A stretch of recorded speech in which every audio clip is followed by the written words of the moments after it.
Y empezamos con el episodio número 31 de Sin Pelos, el cactus. Y el día de hoy tenemos un invitado especial que es el doctor David Unwin. Así que prepárense, pónganse truchas, que lo que van a aprender y cómo se van a motivar los va a llevar a sanar y dejar potencialmente algunos de sus medicamentos. Empezamos. And today I have an amazing guest, Dr. David Unwin.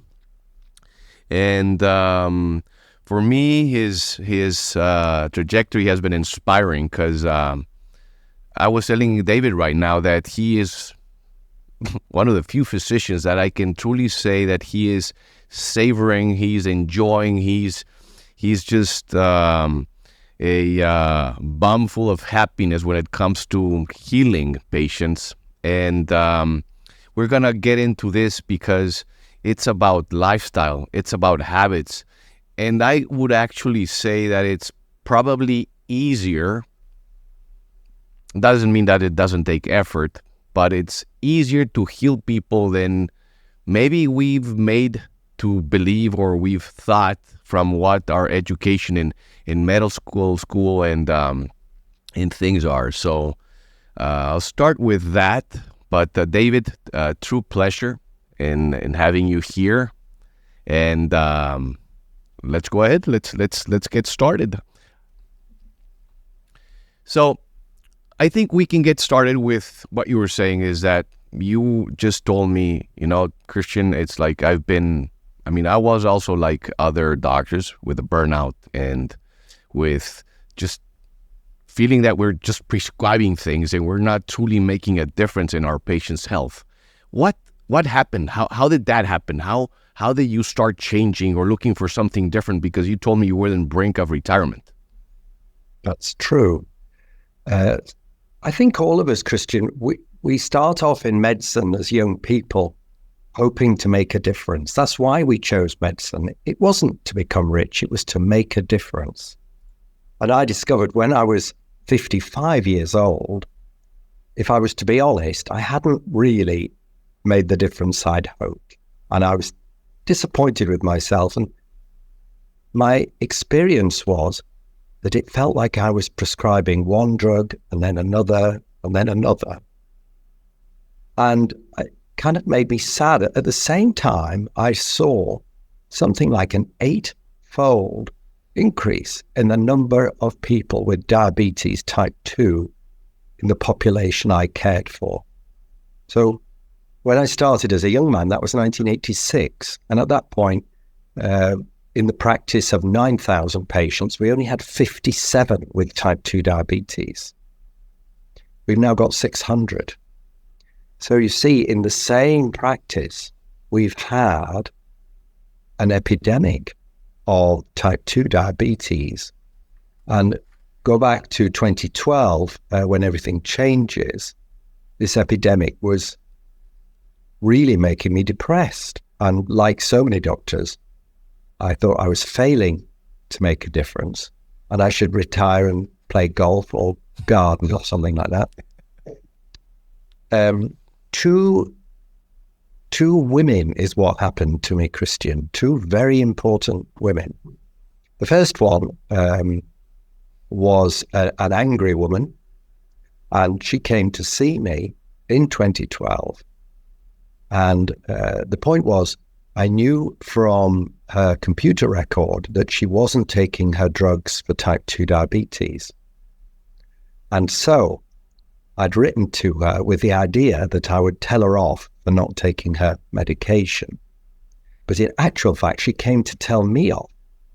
And this was because she had cut sugar and starchy carbs from her diet. Her blood sugar was completely normal, and she didn't need the diabetes drugs.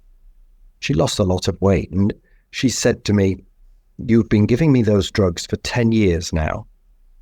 You never once mentioned that starchy carbs like bread and rice are sugar. Never once. That medication gave me diarrhea, only I was too embarrassed to tell you about this. Now I've given up sugar and starchy carbs, my blood sugar's normal, and I don't need your drugs." And what really frightened me, she said, "Dr. Unwin, I wonder whether you're medically qualified. So I was scared, and you don't like complaints, but the point was, Christian, she was telling the truth. I had never, ever mentioned that bread, potato, and rice all turn into sugar. And I had medicated her without considering there was an alternative. And her anger was quite justified, and clearly I did have something to learn. But what surprised me when I investigated, well, where had she learned to do this? There were 40,000 other people all on a low-carb diet like her, and they were being ridiculed by their doctors. And that made me so sad. Yeah. This was in 2012. And I began to think anew about the increase in type 2 diabetes that I had seen, because if it was rare before, it could be rare again. So all these drugs, what if they're not necessary, as this lady had shown? And then we come to the second woman. So that's the first lady who showed me it was possible, and I should think about the physiology of type 2 diabetes. I should think about why people are unwell instead of just medicating. And the second woman, of course, was my wife, Jen. She's a consultant psychologist whose life's work is in hope in chronic disease, and the difference that hope makes. And she's also a formidable woman. And she asked me one day, I was telling her I was thinking about retiring, and she said, well, before you retire, why don't you try and make a difference? Why don't we do something together? And Christian, this was my answer. I said, I'd like to do something for people with type 2 diabetes, but we're not paid specifically to do that. And this is the punchline. She said, David, how many cars do we own? And also, we've got 2 homes. I thought I'd married a doctor. Wow. Along the lines of, you should be ashamed. And I think, many of us, Christian, are trapped by money, the idea that we have to be paid for things. And since that time, I've done my questions about doing things in medicine are, is it fun? Is it effective? And where is it leading? And is it linked to the true causes of illness? And since I've had this new way of thinking about medicine, while forgetting whether I'm paid or not, I've been paid 100 times over because I'm so much more effective. And I see in every single clinic I do, I see people whose type 2 diabetes is put into drug-free remission in every single clinic. So Monday this week, I saw another one, and that's the 143rd patient now. So that the lady who told me off was the first patient because I'd never seen it before then. And now I've seen it 143 times. So I'm very, very grateful to those two women. That story is just, it gives me, it's goosebumps, it's a beautiful story that you're mentioning there. And it shows you the importance of your partner, your wife, your soulmate, and how she actually helped you pursue something that you practically had given up on. And she made you believe in something. And I think by looking at your smile, by looking at just you radiate happiness, and that is something that I tell people. I've been through everything here. I'm interventional cardiology, but you start looking into things I've never looked into before. I live in the most obese city in the United States. It's been 7th year in a row now. One of the things that I always see is brain, psychology, emotion, depression, anxiety, which is worse than ever. And I do not believe that people have the tools to actually deal with their psychological issues. And most of the time, they're getting what we were doing previously for diabetes. They're just getting meds. Here's your Zoloft, here's your Sertraline. but they're not targeting their issue here, which brings me to the next point. The point of physician burnout. I've made an observation in my weeks, and not only by what I felt before, but it's like I came to the conclusion that most people live in a 48-hour window gap of happiness, and the rest are miserable, meaning everybody's dreading that Sunday afternoon, and then it's Monday. Nobody wants Monday. Tuesday, they're like, shit. Wednesday is like, well, I'm halfway through. Thursday is like, one more day and it's Friday. And then Friday comes and it's Friday afternoon, they're off work. And basically what counts is Friday afternoon. Then you've got Saturday. Some people get drunk and they're hangover. And then they wake up on Sunday afternoon. But by Sunday afternoon, they're already pissing off because Monday already comes. So it's that perspective that, I think a lot of physicians, me personally, even by doing procedures, interventional cardiology, it was like, I got into medicine because I did not want a routine. I didn't want to follow a part. And it turned out, and when you're only prescribing and medications, which I need to very clear, it's not that I'm against medications. Medications are wonderful when they're used properly. Intermittent fasting is wonderful when you are using it properly. So this for me is extremely important, because I believe that if you're happy with what you're doing, it's easier to help the patient and show empathy and sympathy. And that is another observation, that I do not judge the patient. Yeah. I've got a point to make on that, Christian. I realize now that part of my problem was the habit of seeing patients as a problem. And again, it was my wife who said, instead of framing them as a problem, why don't you reframe it as an interesting puzzle? An interesting puzzle that you and the patient together, collaboratively, are going to try and solve. So that for me, instead of seeing a list of people who are going to suck me dry and exhaust me, I see potential. I'm intrigued. I'm curious about people. And that's helped immensely. And many of our colleagues, it makes me so sad when they see somebody who's reversed their diabetes and they don't even ask how. They're not even curious when you see this miracle and they don't ask how. Those people, those clinicians have lost hope, and they're not curious. And so for me, the habit of reframing problems as puzzles has been very, very helpful.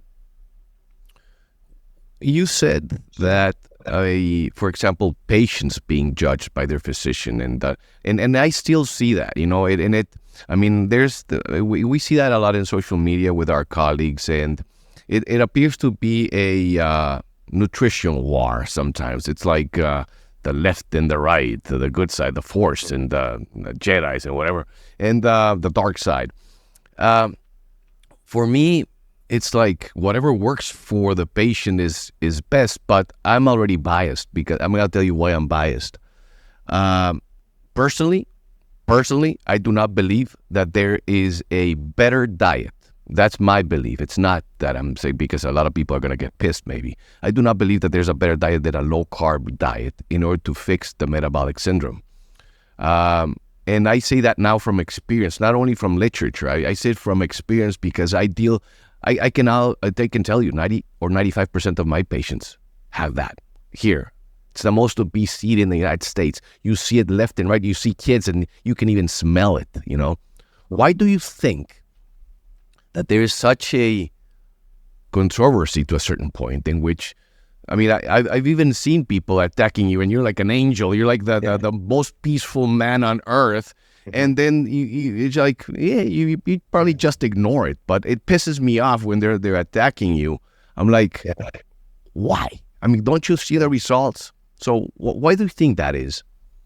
Christian, I am also troubled by this, because here we are, you and me, I've got great results. I'm not using drugs. And the world's a slightly better place because my patients have better health. And yet, oddly, very oddly, I am attacked and have been since 2012. So I'm endlessly worried by this. And what is going on? It's so odd. There are different factors, I think. One of the factors is it's interesting how quickly a situation is normalized. So when I went to medical school, which was in the end of the 1970s, we were taught about carbohydrate counting to help people with diabetes. And the idea that carbohydrates put up blood sugar and that a high blood sugar was not great was absolutely what we were taught. And yet, how interesting, as there have been arguably improvements in pharmacology, we now have the paradigm where most younger doctors are thinking about drugs more than they are thinking about lifestyle. And I think another thing is doctors, we flatter ourselves that we're scientists, people who think things through. But I don't think we are. I think many doctors are memorizing protocols and so on, and we're no longer thinking about the true causes of illness. We instead are defaulting to what tests shall we do and what medication would be the most effective. Now, like you, of course, I do use medication in every clinic that I do, but my practice uses the least amount of drugs for diabetes of all the practices in a 50-mile radius. So we save, let me think, I suppose dollars would be the thing for you, wouldn't it? So we save about $70,000 or $80,000 per year on the drugs for diabetes alone in my practice because we're using lifestyle. And then one final point. I think it's very hard to admit we were wrong. It's quite hard. It wasn't nice to be told that I was wrong. And I think many people, their first response is to be defensive and say, I'm not wrong. And I wonder whether the more senior you are, the more difficult it is to admit you were wrong. So I see this as something, it's a grassroots revolution, and it started with the people like that lady. And then fairly successfully, it's percolated into primary care because we have such exposure to patients like that.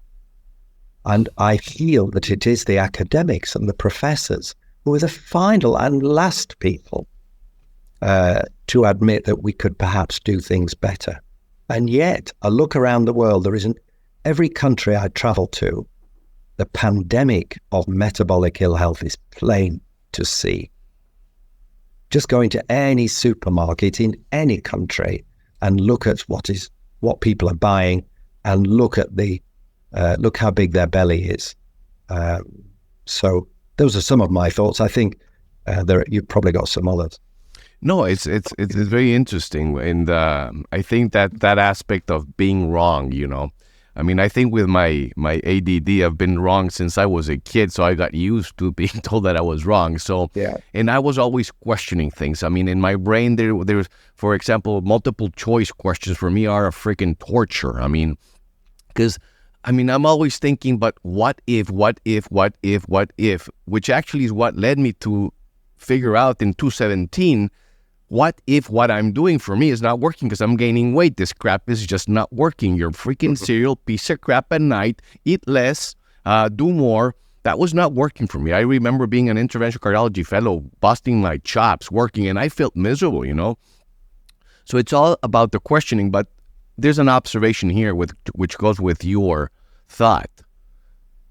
In medicine, when you're a student, or at least from my experience, or you're a fellow, or you're in your PGY, whatever, depends on, of course, your teacher or your mentor or your professor. But when you question stuff and you're in your early stages, you're like, what on earth do you know? It's like shut the hell up. And sometimes, at least in the Mexican or in my training, it was like you could even gain like a punish on-call day or something like that, Yeah. And in my cardiology training, my chairman was a freaking dumbass, Japanese, obtuse as can be, which I can say that now because I have no repercussions to saying the truth. Nobody liked the guy, but if you question what he was saying, it doesn't matter if you're faculty or if you're a student, you were gonna get it. People were scared of that. And I think in medicine, that basically halts questioning. It halts. Good. That's a very interesting observation, Christian. That happened in my training. It was almost like military training, where we were trained to obey in what was a hierarchical situation. So the consultants were not to be questioned. Nobody was to be questioned. And that's what's in science, what you have, of course. Science is full of interesting questions. Science advances by disproving things. So you have a hypothesis, and then you've got to try and disprove it. That's science. What I experienced, and you, was that if I dared to question anything, then you regretted it. Yeah. You really regretted it because the system was there that we would obey and question nothing. 100%. And I think by questioning, that is what actually has led, at least to me, to what might be a certain extent of the happiness that you're experiencing. I do believe that by going away from the traditional thought and questioning what's going on here. I mean, when I got to McAllen, I was seeing people in their 30s telling me, I came from California having chest pain. I'm like, come on, you're 30, man. And you don't have anything. Do a stress test. Like, well, that's weird. Then I take them to a cath lab and like, holy crap balls. I mean, you actually have a significant lesion that we need to intervene upon. And I started joking. It takes effort screwing up your coronaries by the age of 30s. Of course, you can have other issues. You have genetic factors. But when you start seeing what they're eating, but they are not eating nutritious food. And we are plagued with crap food all around. And then you start seeing news, for example, the USDA recently, and they come up with this statement saying that there's not enough information or data suggesting that ultra-processed food is bad for you, and that comes from 10 RDs. I mean, for the love of God. We were talking about the addiction, which is also a controversial subject about food addiction. It's like, call it whatever the hell you want. If you don't want to use the word addiction, call it problematic. But there's certain food. You go ahead. Yes, I just to interrupt there. So for me, when you see intelligent people doing stupid stuff that impacts on their health, you have to ask why. So who smokes cigarettes and has no idea that cigarettes cause cancer? And they're not stupid people. They know, but they're addicted. Alcoholics don't need telling that alcohol is their problem. And for me, that was another thing that until 2012, I never saw somebody I regarded as a food addict. But if you actually ask people, is it possible? I see that, you're eating the very food that makes your diabetes worse. I wonder if you could be addicted to that food. When you ask that question, again, I'm finding food addicts, people addicted to ultra-processed food in every clinic I do. And some of them are very young. Some of them are in their teens and they can't give up energy drinks or breakfast cereals or whatever. And this is a contributing factor to sell more junk food, of course. How wonderful. They've got a product that's addictive, in my opinion. But it's a contributing factor to this pandemic of metabolic ill health. And people are eating things they know may not be good for them, and they struggle to stop. one of the things that I tell patients is that they need to learn to distinguish between craving and hunger. Yes. And so that statement of everything with moderation, I tell the patients that it's the biggest lie that they've ever heard. And when I see, and I don't care, because I mean this is going to different platforms, including X, but I don't care if an RD or an nutritionist gets pissed off. But I don't give a crap. That just tells you that you are not dealing with my population. And my population, once again, the most obesity in the United States, what do I see?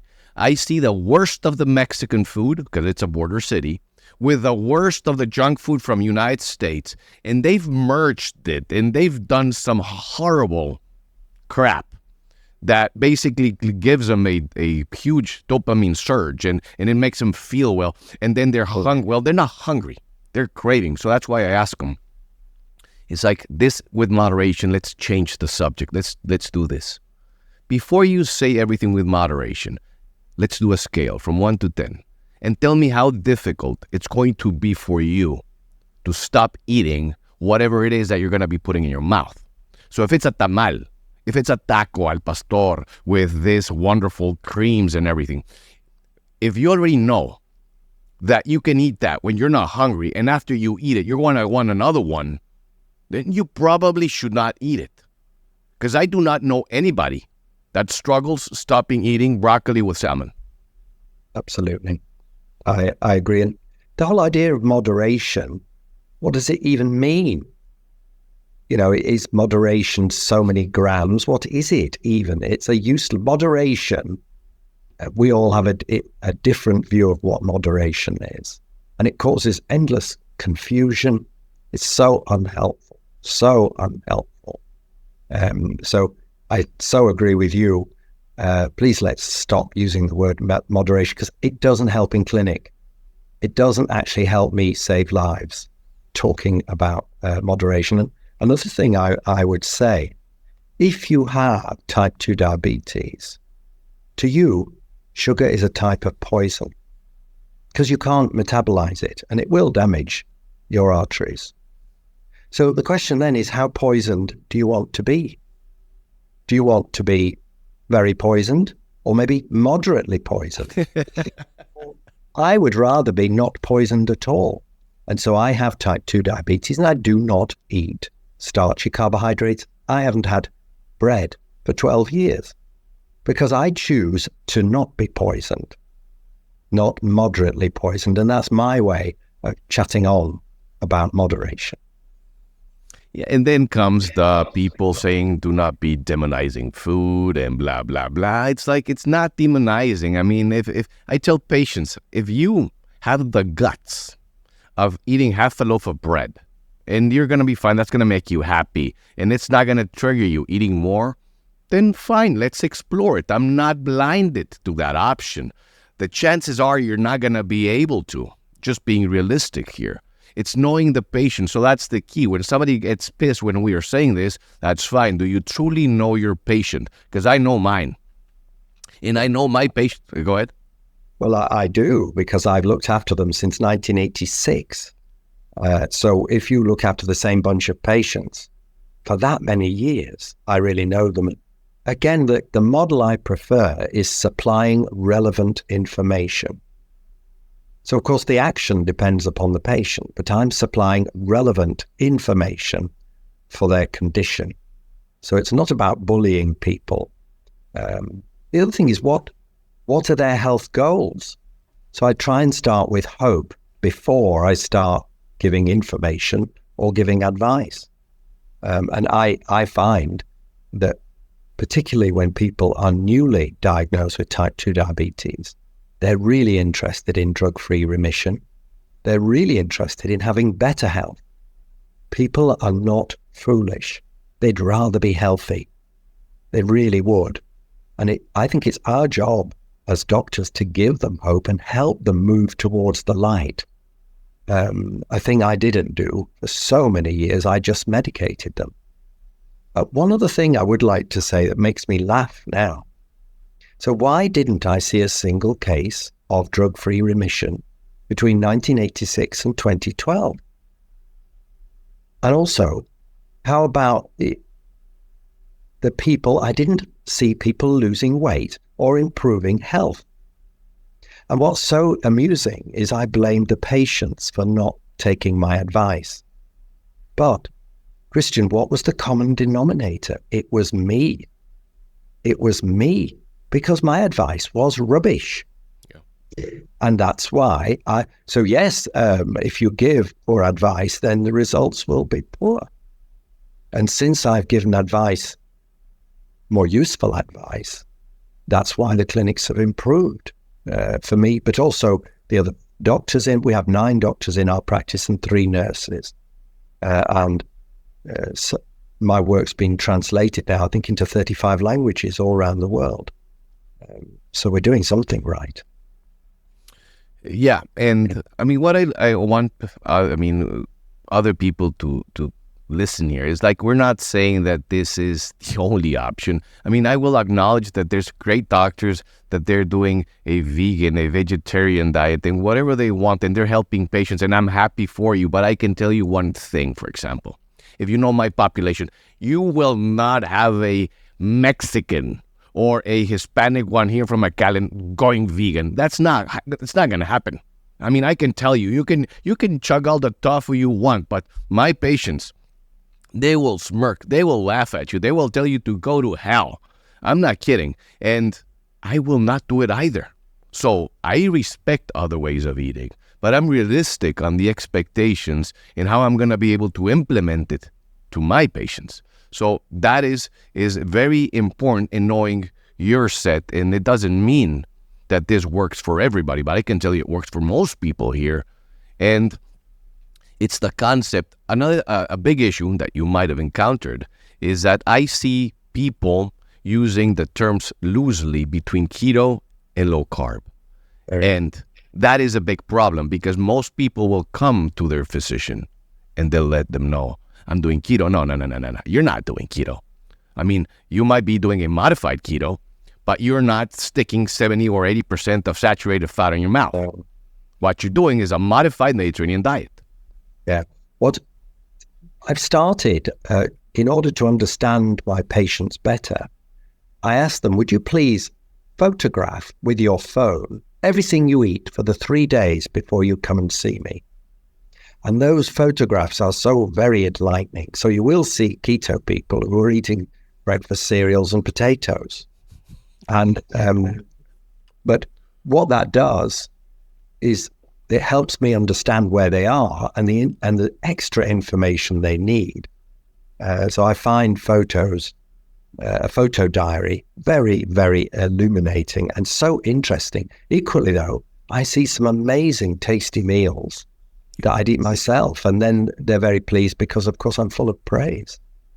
Yeah, I agree with you. And that's I mean, I haven't thought about it, but it can help us with our patients. And what I tell people is, you know what I try to do is I get the best from the carnivore world, I get the best from the vegan world, and I find them in between. That's it. I mean, there's just so much fighting with this stuff that well, where's your randomized control trial? Jesus. I mean, it's like, do I really need that randomized control trial to already do what I'm doing and helping the patients? I mean, for me, everything started in 2017, and I'll tell you a little bit of the story if you allow me. But for me, when I was able to help a patient lose 2 or 3 pounds, I was like, wow, that was good. That was amazing. But I've helped people lose 100 pounds in a year. That's before Ozempic, Wegovy, because for me, it was so intriguing that I also became certified by the American Board of Obesity Medicine. Interventional cardiology. I'm truly focusing on prevention, and I consider myself now a functional cardiologist, because what I realized, if you come to my cath lab and I am not able to change your habits, you'll be back in a year and I'll be stenting that thing again, and that is just a vicious cycle. So that is extremely important. And I think in my case, for you, it started with 2 women that made you change and made you question what you were doing. For me, I would say it was probably vanity, because I got here, it's 2017, I'm doing everything right, I'm eating less, I'm moving more, and I'm gaining weight. I'm like, what the hell's going on here? I'm chugging my cereal, my Cheerios, good for the heart, and cholesterol, bullshit. And I started doing this low-carbish thing, and I lost about 25 pounds in 3 months. My labs look fantastic. All of my metabolic factors, variables, triglycerides went down to 70, LDL was 70, HDL was 70, like it's 70. It was, what's going on here? I mean, I thought that if I was doing this, I would be harming myself. And, well, I had a very similar experience. So in the beginning, I was criticized for what I did and received hate mail and all sorts of things. But actually, those people did me a great favor because I started keeping really careful records. And when you do that, you start seeing the most amazing trends. So the first thing that was improving was liver function, really significant improvements in liver function. And then I'm so happy to hear you mention triglyceride, because previously I didn't really know what to do about a high triglyceride. And you just vaguely thought, well, eat a bit less and maybe exercise and we'll do it again in a year. But you see, really big drops in triglyceride and fast too, and the HDL.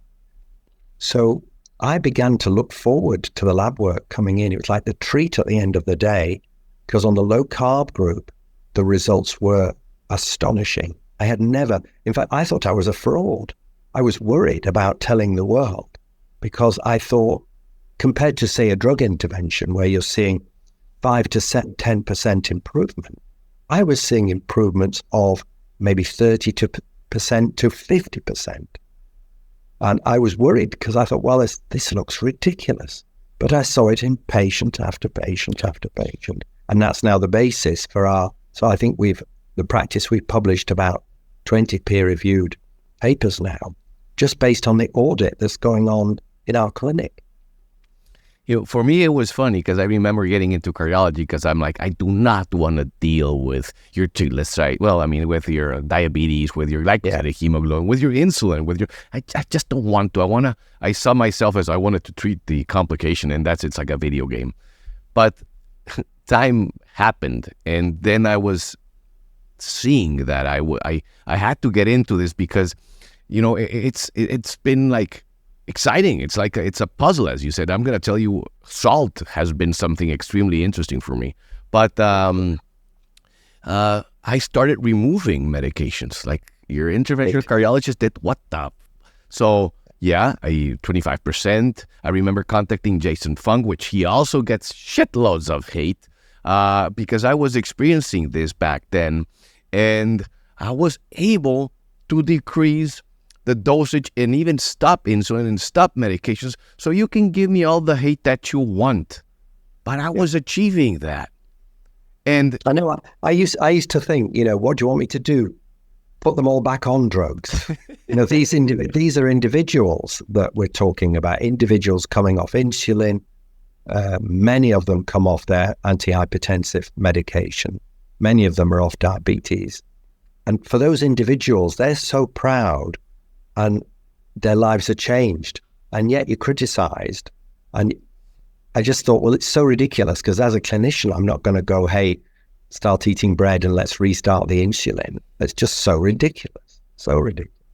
And please mention salt because I love to discuss salt because, of course, we're blaming the wrong white crystal, aren't we?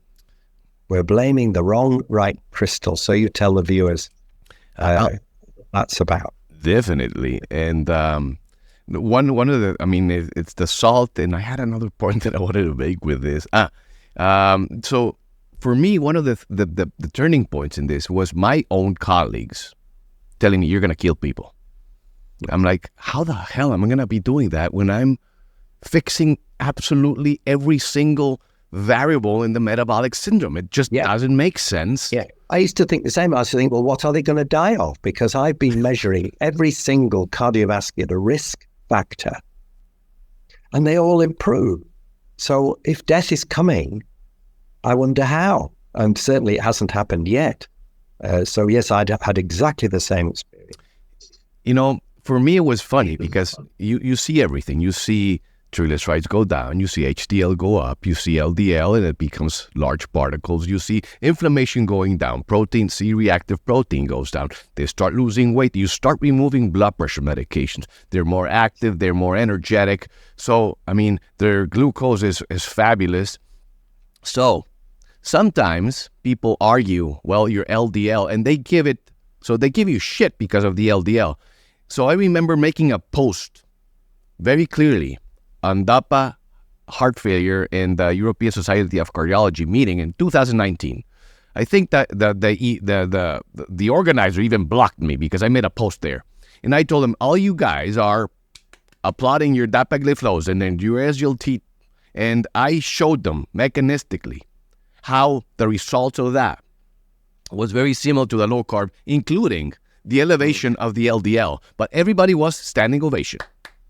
So to me, it's frustrating when you talk about prevention, but for your prevention is your medication, because I do not see a meeting in which you have a true session about adequate, important, and successful lifestyle intervention. I'm not saying that doesn't exist. I'm just saying that you don't see it often, at least in a cardiology meeting.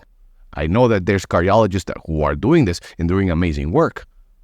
Why on earth don't we have a keynote speaker talking about this? I have no idea.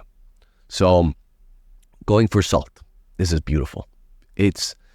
So one of the things that I've been getting into a lot is electrolyte deficiencies and this more of, learning that magnesium deficiency is something common, and you can have normal magnesium levels in your blood. That doesn't mean that you're not deficient. Well, hey, let me talk. We'll do a deal.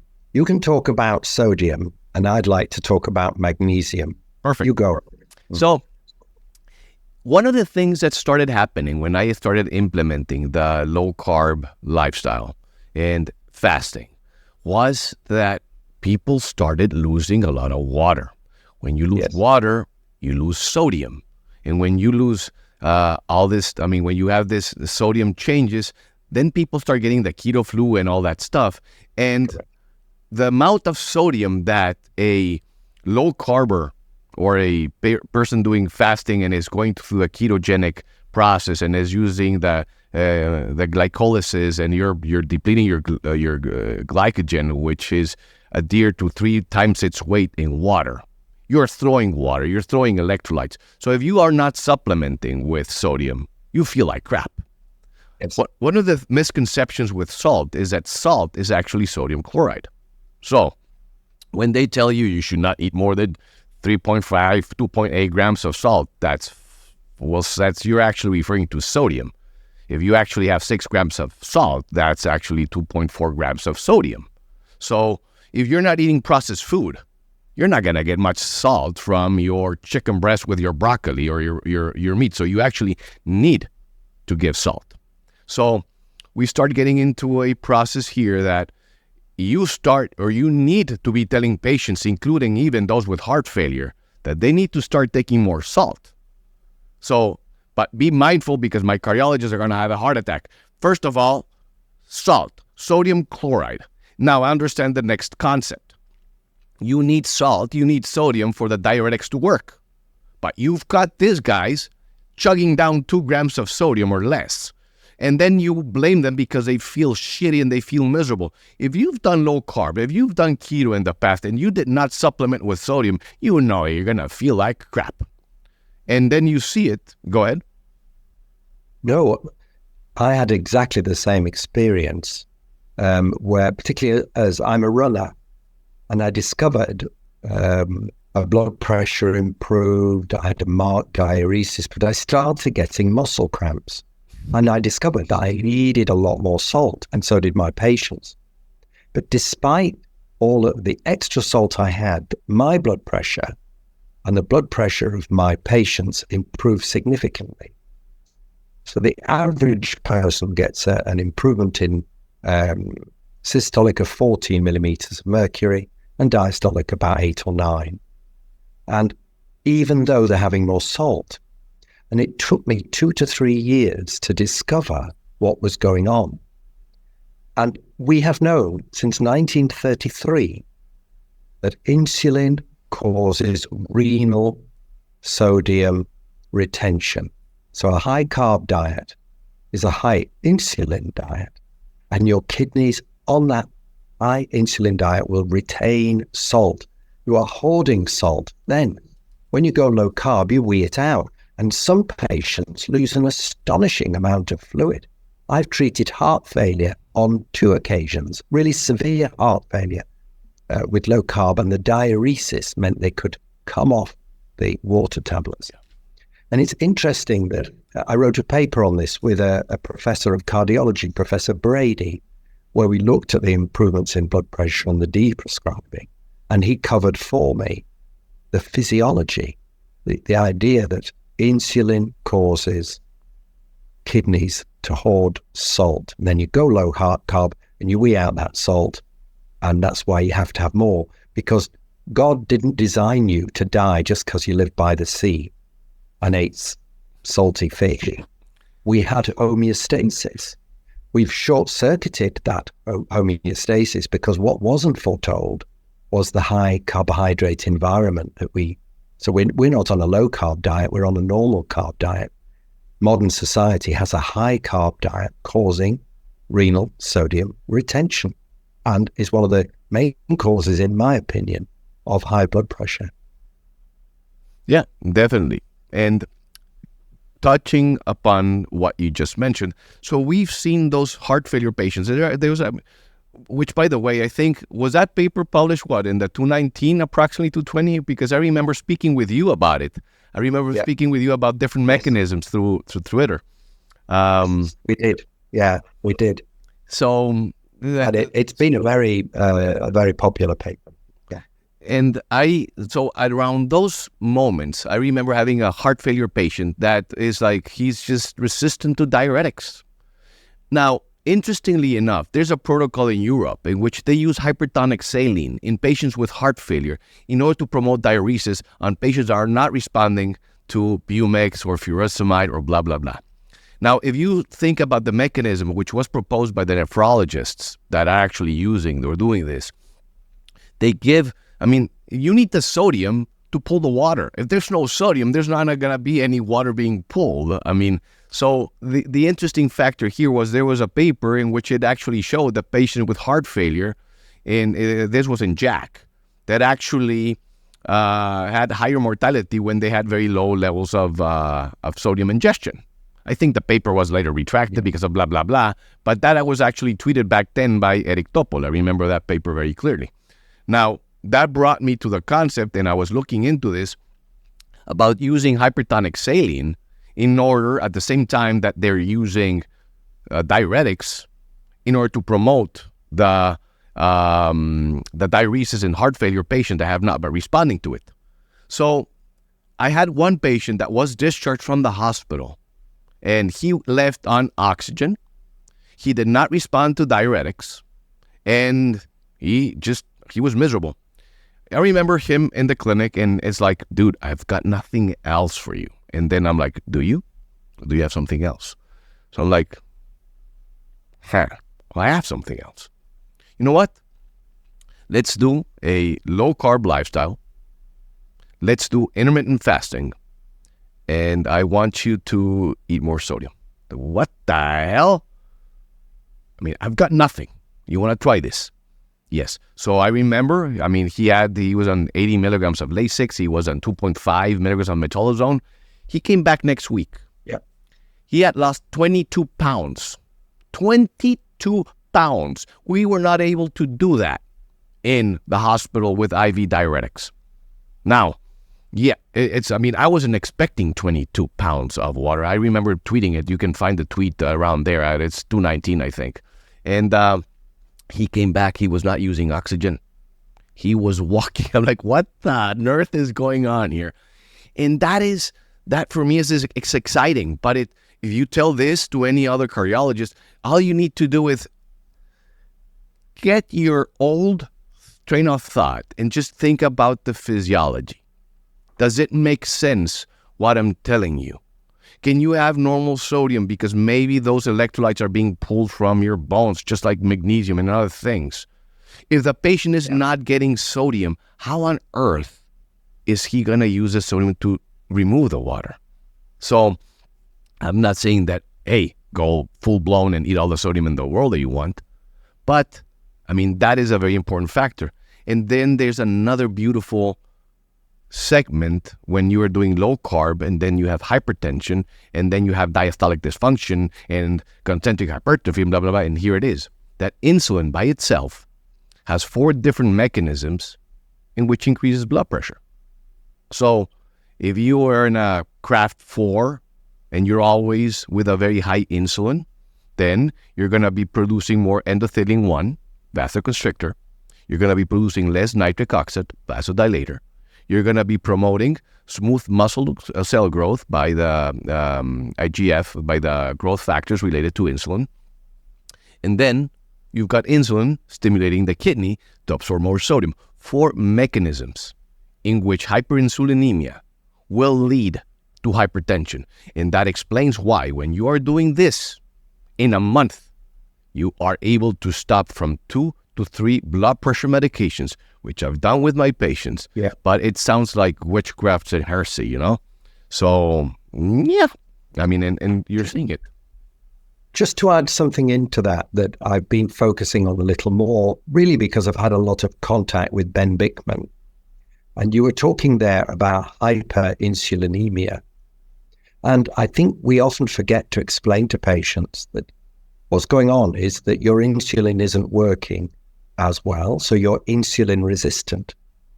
So the body's response to that, the only response to insulin resistance is to ramp up the production of insulin, and you become hyperinsulinemic as a reaction to insulin resistance. So you have actually 2 problems there, insulin resistance and hyperinsulinemia. And I think it's just an interesting thing to remember, because otherwise people don't understand why would you have more insulin. It's because it's not working as well. And it goes, your ears, I see you quite choppy. Can you see me okay? I mean, your audio is fine, so that's okay. Okay. Yeah. No, I can see it clearly. Okay, very good. So there's this thing, you know, there's all this. Now there's studies out there, and that's I mean, there was a study back, I'm not sure if it was in the 1940s, in which they had a dog, you know, there was dogs. I don't know that they would allow this study anymore, but they had these dogs with one leg, which was getting constant infusion of insulin. The other leg was getting a normal saline. By the end of 8 weeks, the leg that was actually getting the insulin administration, the infusion, developed atherosclerosis, developed calcification, developed, thickened endothelium, while the other one didn't.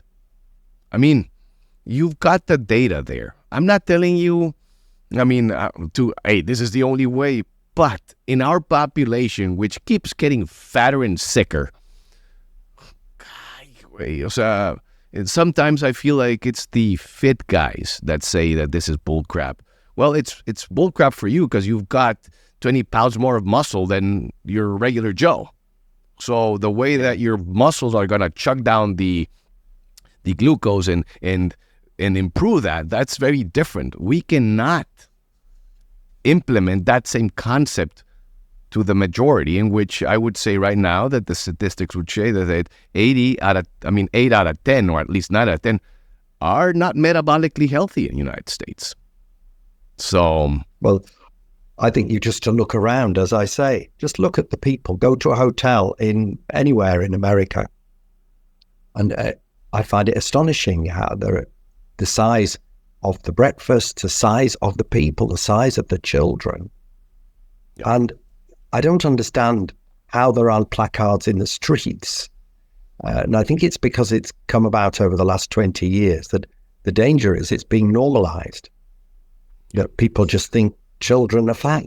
Well, they shouldn't be. They really shouldn't be. And one of the reason this is urgent is because when my generation has died out, nobody will remember that diabetes doesn't have to happen. So when I was little, I'd never heard of diabetes. I didn't know anybody with diabetes or asthma or depression. people just weren't ill very often. And now my clinics and yours are full of this. And I think there's a danger of normalizing so many chronic illnesses. And then we'll forget about prevention. And it's really important for young people that we don't forget about prevention. I know that what I'm saying, because I'm transmitting this in X as well, and there's more colleagues, and I usually do my content in Spanish, but they're listening to me, and you might say, well, here, this guy is full of crap. Well, let me tell you something.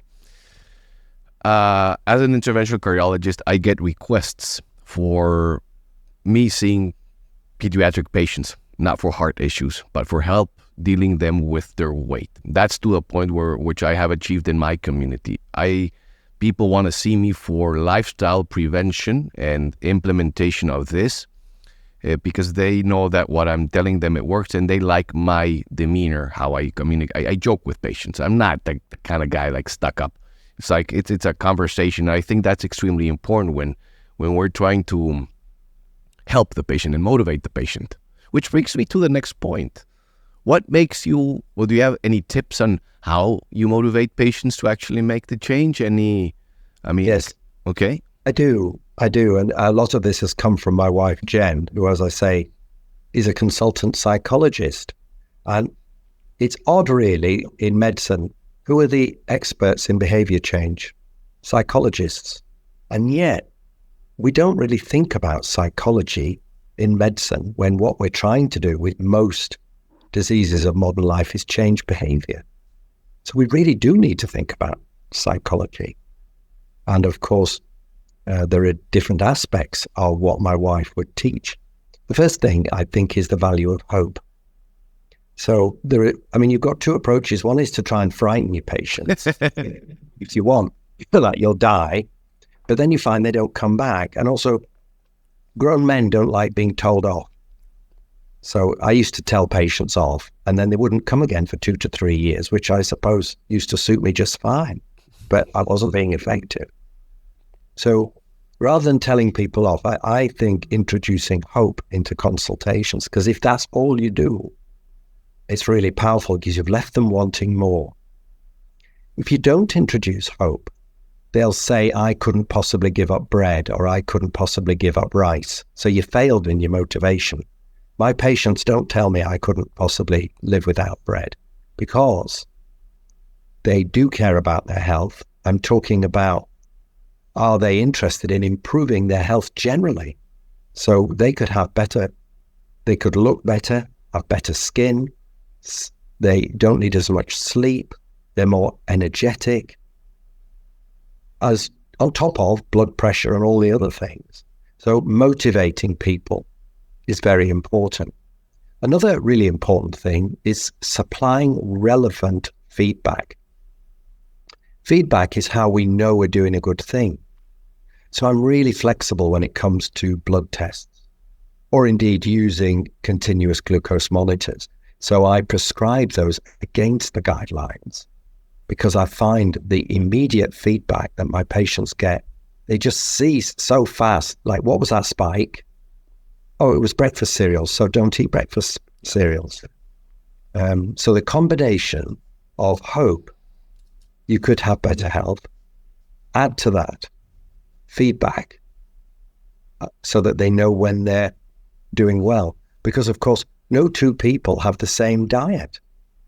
My wife and I don't have the same diet. We individualize, each of us, it's like a lifelong experiment where you're trying different diets to see which suits you personally. And feedback is how you know to tweak it. And you may need a different diet at different stages of your life.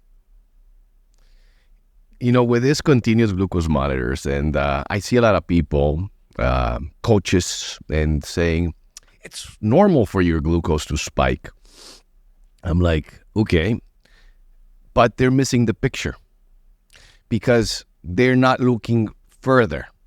When you see a glucose spike, okay, and let's say person 1 and person 4, they both achieved normal glycemia in an hour or in 2. Fantastic.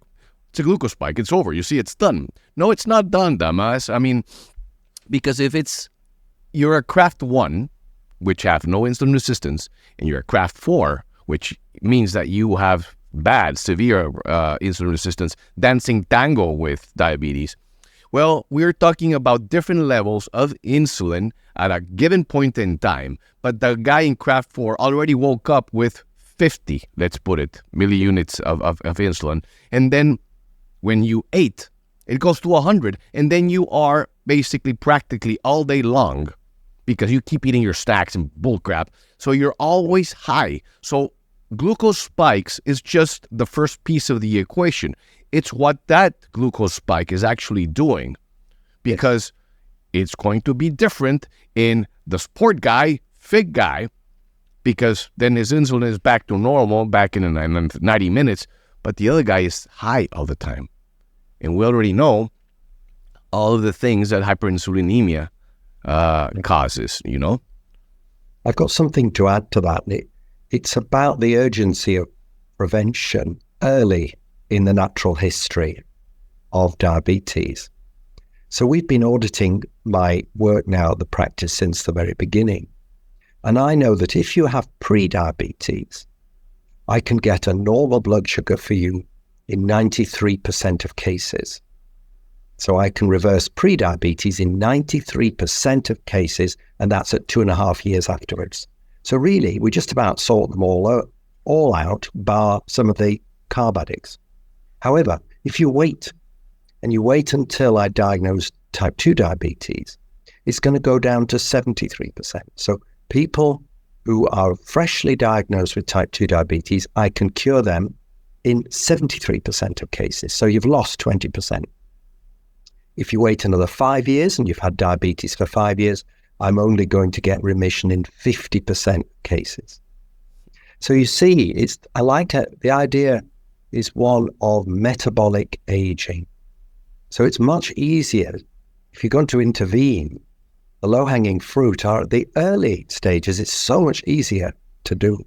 So much. I'm not saying you can't get. I've got people who've had diabetes for 20 years who achieved remission.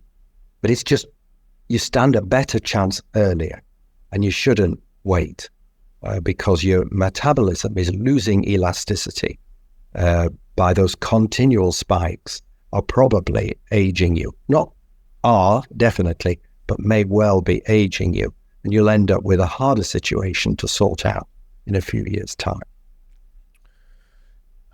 One of the things that I've used over the years, and I found it a fantastic tool, is your tables.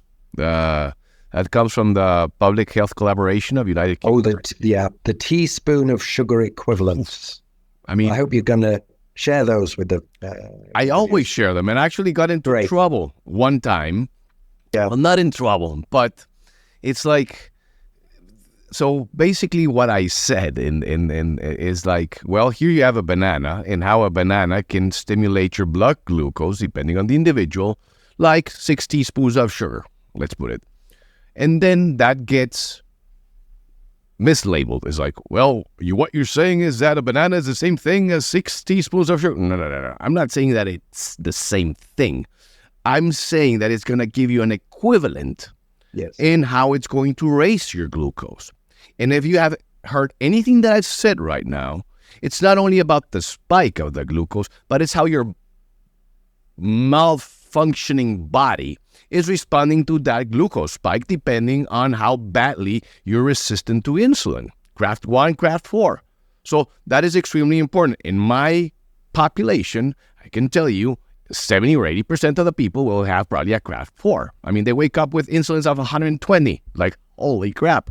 So those tables that you've designed, you've met it because I think you also struggle, like many physicians, to like help people understand how that, and I think it's beautifully done. Thank you, Christian. What I needed was a model to help my patients understand the consequences of dietary choices. And I was trying to find, I only have 10-minute appointments, so I work for the state. So you only have 10 minutes with each patient, so I have to be quick. And I have to find a quick way for you to understand how what you are eating may affect your blood sugar. And so the tables began with the glycemic load of particular portions of carbohydrate foods. And then what I found an expert on the glycemic load, Dr. Jeffrey Liebsey. And together we've actually done, there are 7 infographics. And the best example is boiled rice. So a small bowl of boiled rice, 150 grams, in terms of what it's going to do to your blood sugar, is approximately equal to 10 teaspoons of sugar, approximately. And it shows you that if you have type 2 diabetes, white rice is really a poor choice. And it helps patients understand really fast that actually, why don't you eat food that doesn't put your blood sugar up? There are loads of delicious foods. Really type 2 diabetes is as simple as why not eat nutrient-dense food that doesn't put your blood sugar up? Because on the whole, your steak and your broccoli and your salads and your omelets, these things are not going to put your blood sugar up very much. The infographics now are actually in, I think it's 35 languages, and they're not copyrighted, so please steal them. I don't make any money out of them. And if anybody wants the full 7 in whatever language you want, and I'm pretty sure it's in Spanish. In fact, I know it's in Spanish. Yeah, it is. All you do is Google Unwin, sugar, and PHC, and they're all there. Steal them, please. Thank you. They're all there, and I think we need to put some tacos and tamales in the future, and I think that'd be interesting to see. But hey, we missed the magnesium thing. We focused on salt, and because there's a lot of controversy as well. I mean, once you start looking into this, you start seeing that there's a true deficiency, and there's a like a pandemic of magnesium deficiency. But many doctors saying, this is bullshit. This is just you wanting to sell products. But I've been getting into the literature, and please tell us a little bit more about this. Well, it's just a story, really, how I got into magnesium, and it begins with a cow. So I've told you already, I have a wonderful wife, and we do this thing every now and then, which is we buy each other a gift.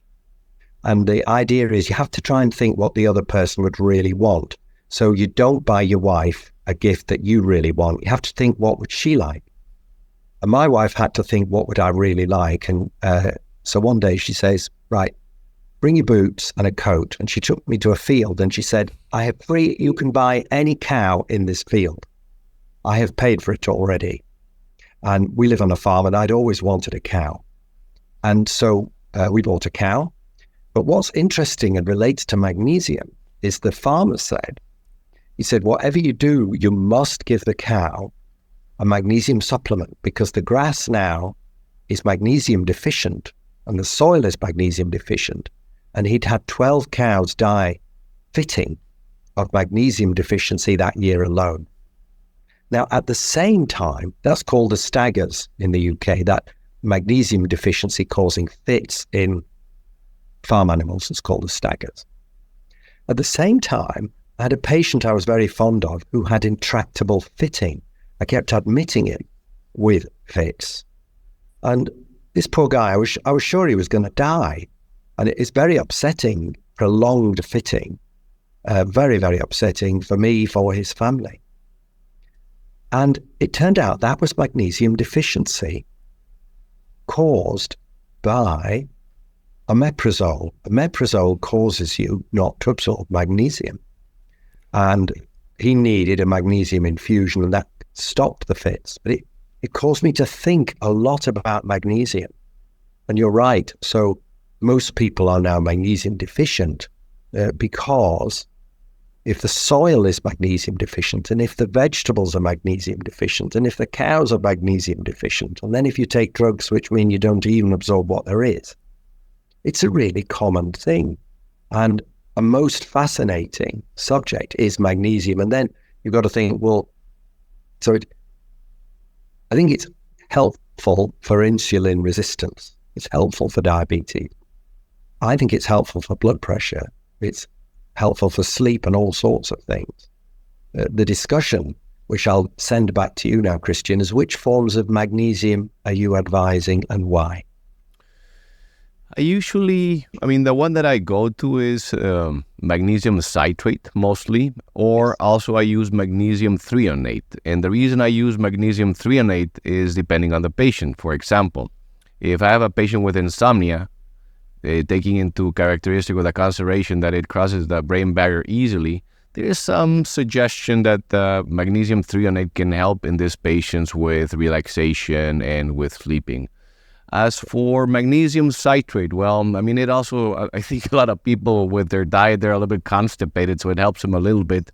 So it can range from 250 to 500. It doesn't mean that I give it to everybody because I'm getting into this, but the more research or the more reading that I do upon the subject, the more intrigued that I am. Because we also go with magnesium glycinate and magnesium citrate. There's some people that tolerate ones better than the others. There's other people that say that taking a bath with magnesium salts is actually a better way to get its absorption. But I usually stick to tablets.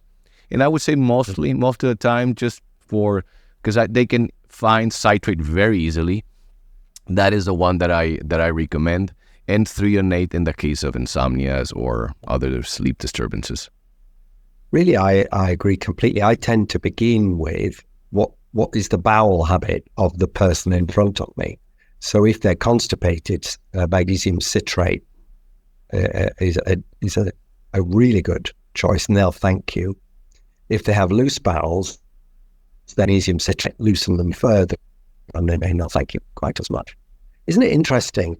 I don't know whether you did, but really, for 20 or 30 years, I was giving quinine for nocturnal muscle cramps.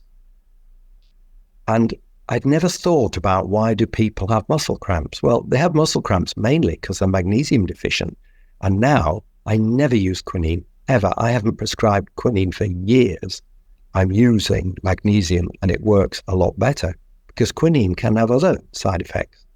And how odd, I never ever thought about why do people have muscle cramps at night. And when you get older, they're quite painful. You're not old enough, Christian, to have muscle cramps, I'm sure. I am. And you're hopping around the bedroom. But I haven't had them now for years. I use magnesium. The other thing I find is I do a lot of international speaking. And when I'm stressed, which going around the world speaking does, I need to double or treble my magnesium because the muscle cramps will come back if I don't, particularly if it's somewhere like Denver, or I've just been to St. Moritz in Switzerland. High altitude means I need more magnesium. Anyway, that's my magnesium story.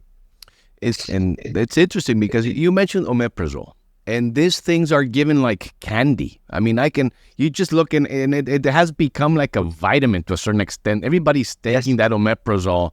And then there's other things that omeprazole affects. For example, B12 deficiency. And then the interesting thing about B12 deficiency is that your liver has approximately 5 years of a storage of B12. But if you have not been supplementing with that, then you start having the symptoms from B12 deficiency. And that is like, it can mimic anything. It can give you neuropathy. It can get you feel tired, cranky, psychological issues.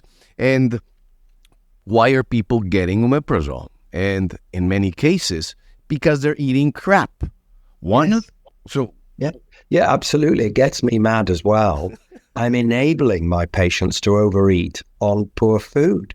So they know that junk food gives them acid reflux and so on. And using the omeprazole enables them to eat even more. What an irony. And of course, you are all right for a few years. This brings me to a really basic point about informed consent.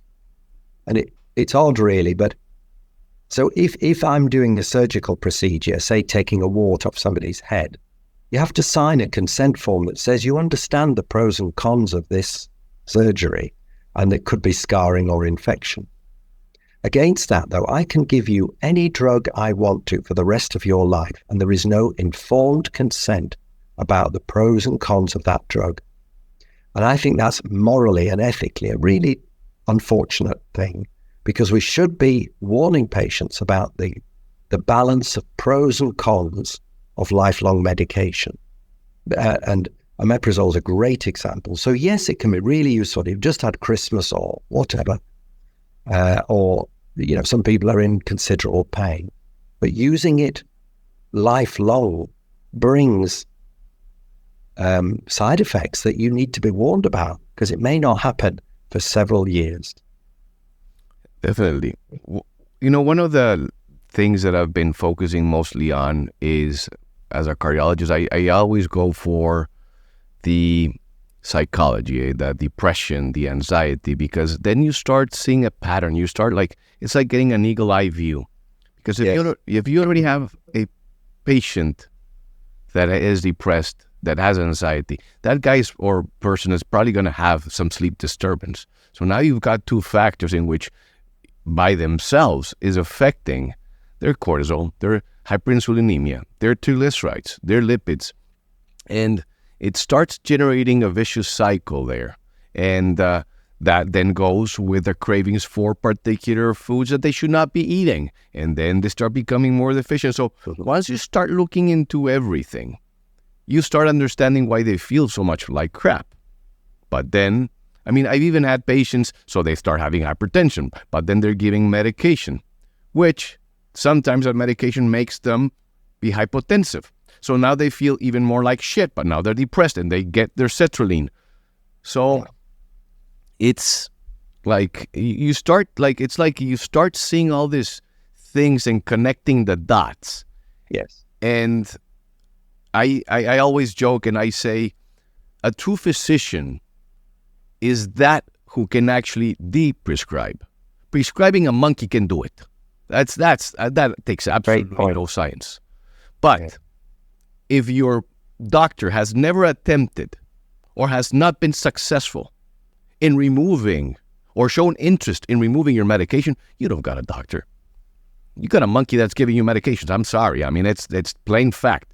Because we need, at least myself, they come with lonchera, I don't know what they call them, the things that the kids take to school, the lunch bag or lunch box, with 20 to 25 I joke with them and I make pyramids.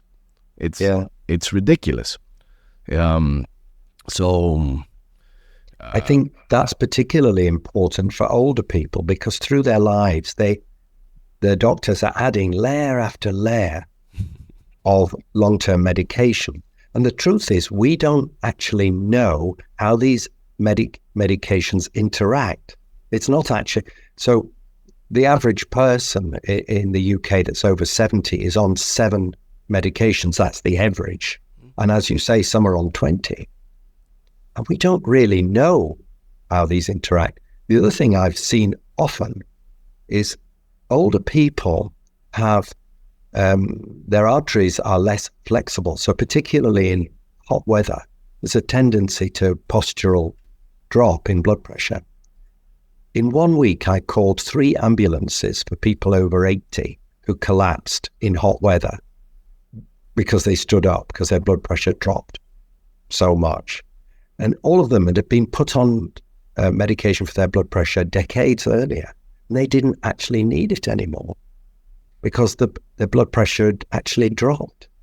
And as you get older, your blood pressure, how do you know that you still need it if nobody ever tries to reduce the dosage or question? And they left. And it's because it's quite hard work to de-prescribe, but it's good work. It's interesting work. Find out. People can monitor their blood pressure so easily. You could try, reduce the dose and see what happens as a doctor. And I do that a lot. Many times I think we get focused so much on the number that we forget to see the patient.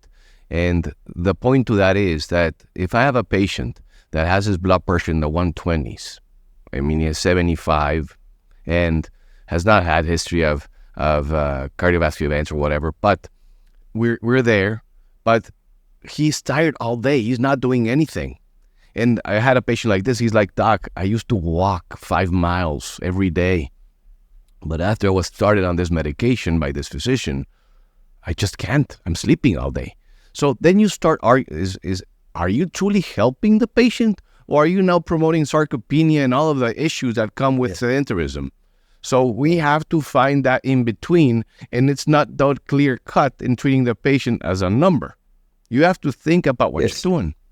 You're so right, because what you can't look at one risk factor, just cannot look at one risk factor in isolation.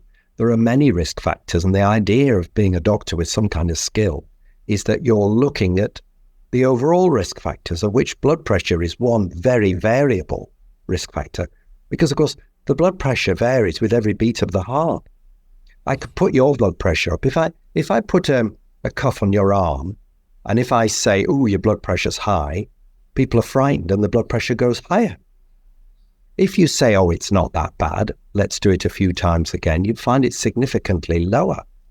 If you get people to breathe out slowly while you're doing the blood pressure, I did that on 100 patients, and we got the baseline blood pressure and then the blood pressure after just 5 slow exhalations.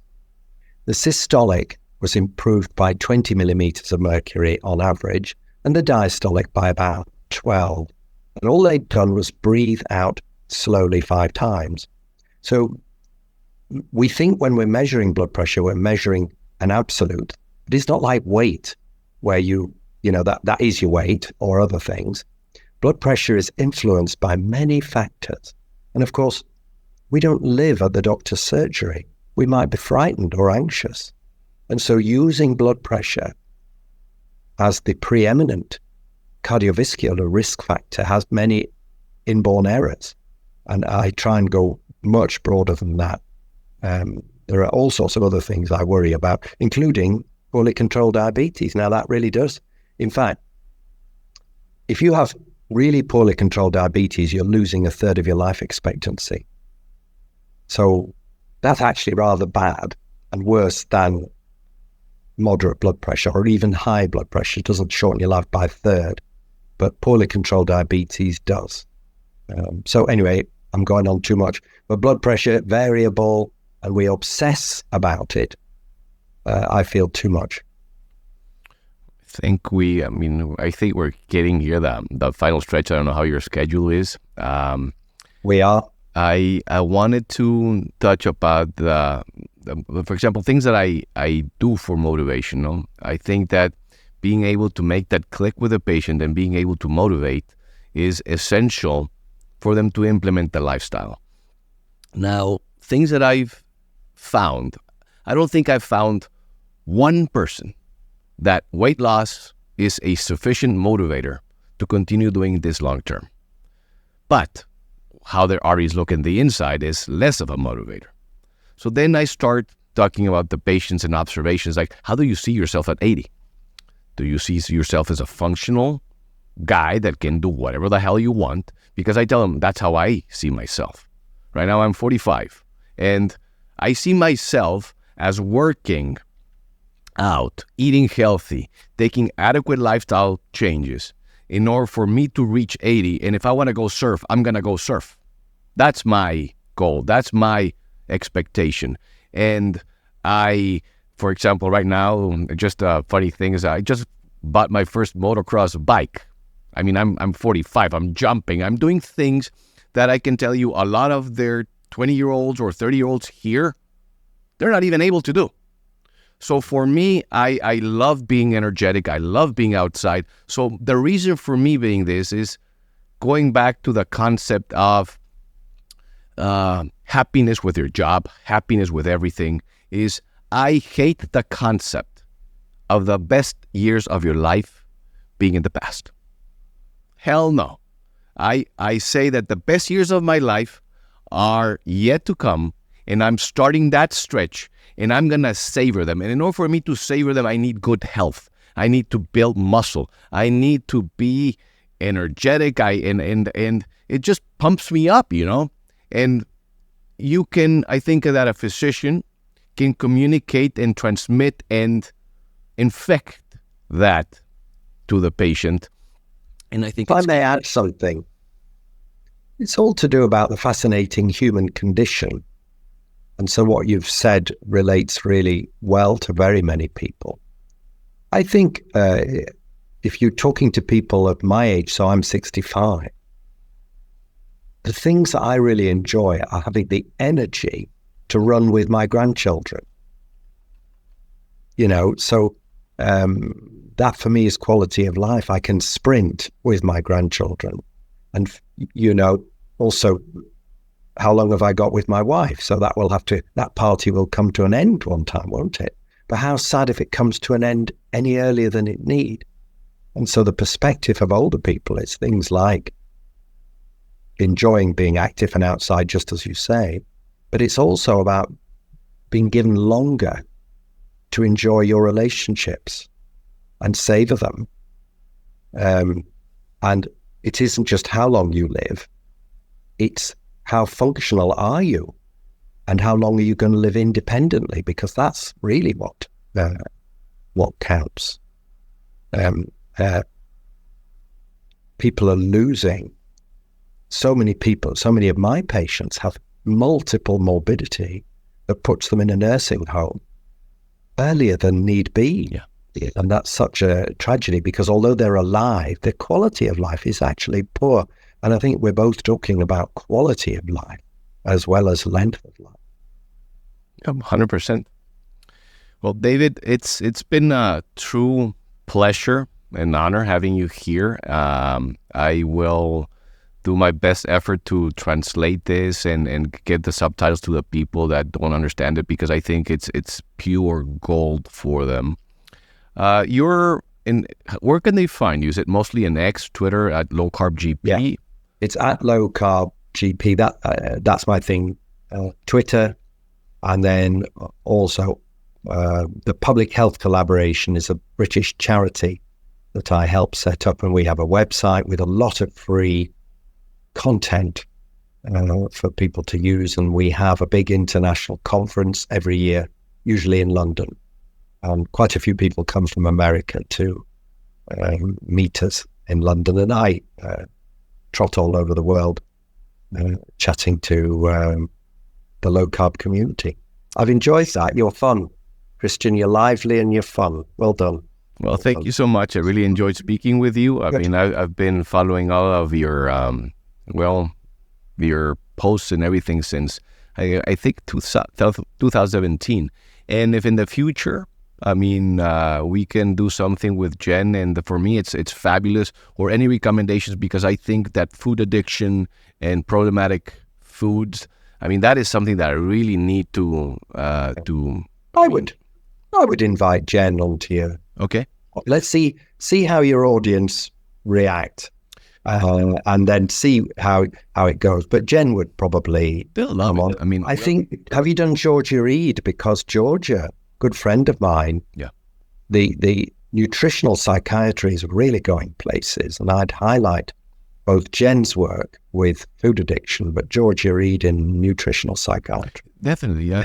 I was focusing a lot on the Hispanic thing, but I mean, there's just so much content that I have from friends and people I know. Christopher Palmer already contacted Ben Bickman. So Ben Bickman is another one that I'm going to have here. And you know what? I mean, there's the subtitles. If you want to learn and you want to change your life, I'm giving you the content. You just need to digest it and read it. If you're so lazy that you cannot read the subtitles in a podcast, then you're going to be lazy. You're not going to be changing your life. So, I mean, that's the way I see it. But David, true pleasure, honestly. You have a friend here that admires you. I really want to thank you for your time. I think this was a fantastic podcast, and have an amazing day. Thank you. I'll say goodbye to everybody. I'm going off into the sunshine now to feed my animals. I live on a farm. Goodbye there. All righty. Have a good one. Bye-bye. Bye-bye.